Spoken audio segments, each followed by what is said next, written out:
김종원 작가님의 네이버 블로그. 나이 들수록 차분하게 흘러가듯 사는 거야. 1. 나이 들수록 점점 더 어른 노릇이 쉽지 않다. 40, 50.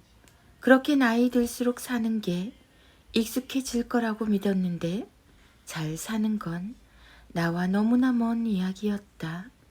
부모, 자식, 가족, 친구 등 수많은 관계에 맞는 어른 노릇을 하는 것조차 너무나 벅찬 게 사실이다. 하지만 지금 결코 혼자 남겨졌다고 생각하지 마. 그 아슬아슬한 순간에도 누군가는 너를 응원하며 기도하고 있으니까.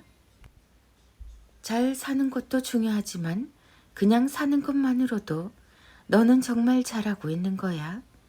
너무 많은 욕심은 나를 힘들게 만들 뿐이니 살면서 때로는 존재한다는 그 자체에 만족할 필요가 있다. 2. 남의 부정적인 말에 쉽게 흔들리지 않고 나를 꾸준히 믿고 지지하는 사람의 존재가 참 귀하다. 그는 어떤 일이 생겨도 나를 믿고 기다릴 수 있는 소중한 사람이다. 그런 사람이 있다면 끝까지 그를 놓치지 마라. 세상이 억지로 만든 작은 이득이나 조작된 의혹이 흔들리지 않는다는 건 그가 나를 순간의 인연이 아닌 오랫동안 볼 사람이라고 생각하고 있다는 증거이니까. 3. 다소 험악한 분위기 속에서도 자신의 리듬을 잃지 않고 차분함을 유지하는 사람이 좋다.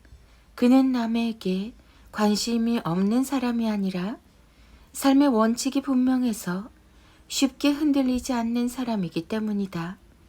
살다 보면 타고난 능력보다 자신의 분명한 원칙이 있어서 어떤 분위기 속에서도 꾸준히 자신을 유지하는 게 얼마나 중요한지 깨닫게 된다.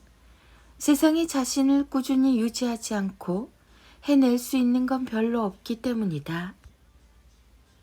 이제 노년이 된 엄마 아빠가 가장 후회하는 17가지. 1. 배우자가 싫어하는 행동이 뭔지 다 알면서도 하나도 고치지 않고 내 마음대로 살았던 것. 2. 부부의 대화는 결론이 아닌 연결을 위한 것인데 자꾸 판사처럼 판단하고 옳고 그름만 따지려고 했던 것. 3. 엄마 아빠의 싸우는 모습이 아이 성장에 얼마나 나쁜 건지 모르고 반복해서 보여줬던 것. 4. 우리가 언제 이렇게 늙었을까? 이런 말을 하는 노년이 찾아오지 않을 거라고 생각하며 청춘이 영원할 거라고 착각했던 것. 5. 내가 알아서 한다고 말로만 한다고 하고 정작 배우자를 하나도 돕지 않은 것. 6. 내 아이는 전혀 문제가 없었는데 매사에 너무 심각하게 걱정하며 소모했던 시간. 7. 가장 친한 친구이자 소중한 사람은 결국 나의 남편, 아내인데 너무 소홀하게 대했던 것. 8. 이제는 세상에 없는 내 부모님께 제대로 잘 사는 모습을 보여드리지 못한 것. 9. 혼자서도 즐길 수 있는 취미를 만들었어야 했는데 너무 바쁘게만 살았던 것. 10. 그 시절에는 왜 자꾸 서로를 이기려고 했을까?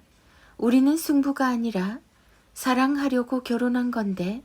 11. 지금 생각하면 40이나 50도 청춘이었는데 스스로 도전을 포기하며 자신의 가능성을 버렸던 것. 12. 사소한 표현 하나가 서로의 존재를 빛내는 건데 사랑 표현을 하지 않고 살았던 것. 13. 아이가 다 크면 떠나보내야 한다는 그 슬픈 사실을 다 알면서도 그 시절 너무 힘들고 외로워서 자주 안아주지 못했던 것. 14. 감정 표현을 제대로 하지 않고 내 마음을 다 알고 있을 거라고 생각했던 것. 15. 너무 아이만 생각하느라 서로를 챙기지 못하고 견디고 버티며 살았던 것. 16. 사소한 일에도 너무 자주 화를 내고 상대가 바뀌기만을 기대하며 살았던 것. 17. 지금 생각해보니 말투가 바뀌면 인생도 바뀌는 건데 늘 퉁명스럽게 대답하고 배우자를 원망만 하며 살았던 것. 우리에게 매일 주어지는 일상이 때로는 너무 평범하게 보일 때가 있습니다. 하지만 세월이 많이 지난 후에 비로소 우리는 일상의 가치를 실감합니다. 지금은 평범하게 보이지만 그 일상은 다시 돌아올 수 없는 내 소중한 하루입니다. 인생을 너무 심각하게 생각하지 마세요. 그리고 옆에 있는 소중한 가족을 좀 더 아끼고 사랑해 주세요.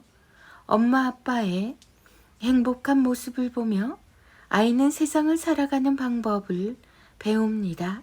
어른의 관계를 가꾸는 백일 필사노트 김종원 작가. 딸을 더 단단하게 키우는 18가지 방법. 1. 아이와 친구처럼 즐길 공통의 취미 갖기. 2. 자신의 어떤 모습도 사랑할 수 있는 자존감 키워주기. 3. 딸은 엄마의 말버릇을 그대로 물려받으니 긍정적인 뉘앙스의 언어를 자주 들려주기. 4. 어릴 때부터 동화책을 읽어주며 감성을 키우기. 5. 악기를 연주할 수 있어야 더욱 섬세해진다. 6. 아빠의 다정함이 딸의 가능성을 결정하니 같은 말도 좀 더 따뜻하게 하는 게 좋다. 7. 표정으로도 대화를 나눌 수 있다는 사실 가르쳐 주기. 8. 질투하지 않고 상대의 장점을 받아들일 수 있는 힘의 가치를 알려주기. 9. 때론 단호하게 혼내며 잘못한 부분은 바로 잡아야 한다. 10. 필요 이상으로 자책하지 않는 습관 기르기. 11. 자신의 몸과 마음을 소중하게 다루는 방법 알려주기. 12. 수다를 잘 떠는 아이가 지능도 뛰어나니 엄마 아빠가 모두 아이의 좋은 대화 파트너가 되어야 한다. 13. 무엇을 하든 즐겁게 해야 행복하다는 마음의 태도를 알려주기. 14. 스마트폰 없어도 즐겁게 지낼 수 있다는 모범 보여주기. 15. 엄마의 결핍은 딸의 콤플렉스가 될 수 있으니 딸의 인생은 딸의 것이라는 사실을 잊지 말자. 16. 마음이 힘들 때 스스로 자신을 치유할 수 있는 말을 알려주기. 17. 건강한 질투와 경쟁의 가치를 독서와 필사로 알려주기. 18. 존재 자체로 사랑받고 있다는 확신을 주기. 너에게 들려주는 단단한 말, 김종원 작가. 예쁜 말로 사랑받는 사람들이 하지 않는 것. 1. 솔직하다는 핑계로 감정을 쏟아내지 않는다.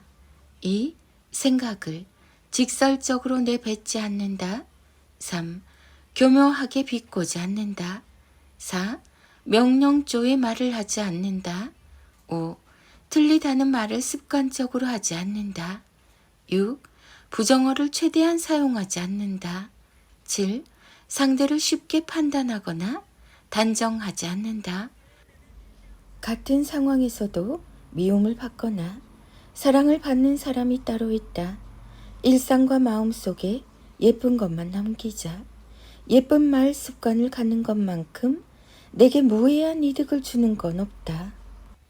아들과 엄마의 인문학 인력 낭송이 이어집니다. 김정원의 초등필사 인력 365. 일상, 날마다 반복되는 생활. 일상은 우리가 가진 것들 중에 가장 값비싼 재산이야. 간혹 지루한 일상에서 벗어나서 해외로 여행을 떠나는 것도 좋지.